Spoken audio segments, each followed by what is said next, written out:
While some resorts in Mexico do have ATMs that pay out in US dollars, they're few and far between, and that's for good reason. When you're in a foreign country, you should spend the local currency. Some people who travel to Mexico come with pesos already in their pocket because they exchange dollars for pesos back at home. That's a great way to go, but from my personal experience, when I visited Mexico before moving here, I never actually did that because it seemed sort of inconvenient to me, plus I'm pretty lazy. The next way to get some pesos is money exchange or cambio. These are among the first places you see when you get through customs at the airport. The fees at these places are high and the exchange rate is generally not great, so don't go there unless you absolutely have to. The key to getting the most for your hard-earned money lies in using your regular old ATM card.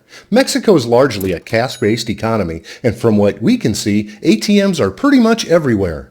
Try and avoid the single kiosk-style ATMs you see outside the street corners because some charge very high fees, and even worse, are susceptible to thieves with card skimmers. Instead, look for ATMs at your resort, inside banks, and at grocery stores. ATMs usually have an option to choose either English or Spanish. Pick the language you're most comfortable with.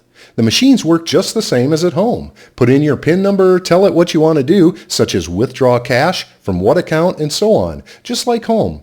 There will be a fee involved with the transaction that will vary depending on your bank. Most of us expats have U.S. banks that refund ATM fees, so we don't have to worry about that. I use Charles Schwab card just for that purpose. The next step is the most important. Most ATMs will show you the exchange rate they offer and ask you to accept that rate. This is never a good rate. People get to this point and feel pressured to accept, thinking that declining means the transaction is canceled.